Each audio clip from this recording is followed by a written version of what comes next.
요즘 도시 스카이라인을 보면 정말 어마어마한 초고층 빌딩들이 많잖아요. 정말 아름답죠. 그런데 말이죠. 이 거대한 유리와 강철 구조물을 깨끗하게 유지하고 또 관리하는 건 상상 이상으로 엄청난 일입니다. 오늘은 바로 그 문제를 해결하기 위한 아주 놀라운 기술 하나를 소개해 드릴까 합니다. 자, 그럼 한번 생각해 볼까요? 저렇게 하늘에 닿을 것 같은 건물을 대체 어떻게 청소할까요? 사실 이게 모든 문제의 시작점이에요. 수백 미터 상공에서 사람이 직접 외벽에 매달려서 청소하고 또 보수 작업을 한다는 건 이건 정말 너무너무 위험하고 또 비효율적이잖아요. 그래서 공학자들이 오랫동안 이 문제를 풀기 위해 머리를 싸매왔죠. 물론 벽타는 로봇을 만들자 이런 생각은 전부터 있었어요. 실제로 개발된 로봇들도 있었고요. 하지만 얘네들한테는 한 가지 아주 결정적인 문제가 있었습니다. 뭐냐면 평평한 벽을 쭉 올라가는 것까진 어떻게든 했는데 한쪽 벽에서 다른 쪽 벽으로, 그러니까 모서리 같은 곳을 넘어가지 못했던 거예요. 이 벽과 벽 사이를 이동하는 게 기술적으로 거의 불가능에 가까웠습니다. 바로 그 벽을 넘어가는 문제, 이걸 해결하기 위해 아주 특별한 녀석이 등장했습니다. 완전히 새로운 로봇 플랫폼인데요. 그 이름은 바로 멀티트랙입니다. 여기 이 두 사진을 보시면 차이가 확 느껴지시죠? 왼쪽이 기존 로봇이고 오른쪽이 멀티트랙입니다. 멀티트랙은 기존 로봇들이 넘지 못했던 그 한계를 넘어서기 위해서 아주 중요한 두 가지 핵심 기술을 하나로 합쳤습니다. 과연 그게 뭘까요? 자, 첫 번째 핵심 기술, 바로 벽에 착 달라붙는 능력입니다. 아니, 생각해보세요. 무게가 무려 70kg이나 나가는 로봇이 미끄러운 유리나 대리석, 아니면 울퉁불퉁한 벽돌벽에 어떻게 그렇게 단단하게 붙어 있을 수 있을까요? 엔지니어들이 정말 여러 가지 방법을 놓고 고민을 했어요. 이 표를 한번 보시죠. 자석을 쓰는 건 힘은 좋은데 철판 같은 데만 붙잖아요. 기계식은 뭔가 갈고리처럼 걸 데가 있어야 하고요. 그런데 여기 공합식, 그러니까 진공청소기처럼 빨아들이는 흡착 방식을 보니까 이거다 싶었던 거죠. 웬만한 재질에 다 쓸 수 있으면서도 힘도 충분히 강했거든요. 그래서 이걸로 결정했습니다. 그래서 최종적으로 선택된 해결책이 바로 이겁니다. 어디서 많이 본 것 같지 않으세요? 맞아요. 바로 문어 팔판에서 영감을 얻어서 만든 강력한 공합식 흡착 시스템입니다. 이걸로 재질에 상관없이 착 하고 달라붙는 거죠.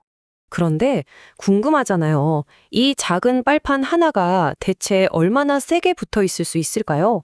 정답은 무려 500뉴턴! 이게 어느 정도냐면 약 50kg짜리 물체를 들어 올릴 수 있는 힘이에요. 이 손바닥만한 패드 하나가 말이죠. 정말 대단하지 않나요? 근데 더 놀라운 건 뭔지 아세요? 이 모든 붙고 떨어지는 과정이 전부 자동이라는 거예요. 로봇이 그냥 앞으로 가기만 하면 트랙이 돌면서 기계식 버튼이 순서대로 탁, 탁, 탁 눌려서 저절로 붙고 또 저절로 떨어지고. 이야, 이거 정말 똑똑하게 설계했죠? 자, 그럼 이제 벽에 붙는 문제는 해결됐고 두 번째 핵심 기술로 넘어가 보죠. 바로 어떻게 움직이느냐 하는 이동 시스템입니다. 당연히 이 시스템은 빨라야 하고 힘도 좋아야 하고 그리고 제일 중요한 거 아주 유연하게 움직일 수 있어야 했죠. 이것도 여러 가지 방식을 비교해봤어요. 우리가 흔히 아는 탱크 같은 트랙은 힘은 좋은데 방향 전환이나 벽을 넘어가는 유연성이 좀 떨어지고요. 그래서 찾아낸 최적의 조합이 바로 이겁니다. 다중 연결 모듈. 여러 개의 작은 몸체를 이어서 붙인 방식인데요. 이렇게 하니까 힘도 좋으면서 벽을 넘어가는 능력까지 두 마리 토끼를 다 잡을 수 있었던 거죠. 그래서 바로 이 모습이 앞에서 말한 두 가지 핵심 아이디어가 합쳐진 결과물입니다. 캐터필러 트랙에다가 문어 빨판 같은 흡착 장치들을 그대로 박아 넣은 거죠. 이걸 하나의 구동 모듈이라고 부르는데요. 멀티트랙은 바로 이 모듈들을 여러 개 이어서 만든 로봇인 셈입니다. 자, 이제 드디어 멀티트랙이 왜 특별한지 그 진가가 드러나는 순간입니다. 이 두 가지 시스템이 어떻게 힘을 합쳐서 다른 로봇들은 절대 할 수 없었던 그 불가능한 움직임을 보여주는지 한번 같이 보시죠. 이 과정을 단계별로 한번 따라가 볼게요. 자, 1단계. 멀티트랙이 수직벽을 쭉 타고 올라가서 얇은 벽 꼭대기까지 접근합니다. 그리고 2단계. 로봇의 몸이 유연하게 꺾이면서 앞부분이 벽 가장자리를 스르륵 넘어가기 시작합니다. 자, 바로 이 순간이 하이라이트입니다. 3단계. 넘어간 앞부분의 흡착 패드가 반대쪽 벽면에 착 하고 달라붙는 거죠.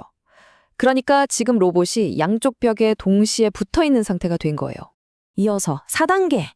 이제 반대편에 단단히 고정된 앞부분이 마치 지렛대처럼 작용해서 뒤에 남은 몸체를 쭉 끌어당깁니다. 그리고 마침내 5단계.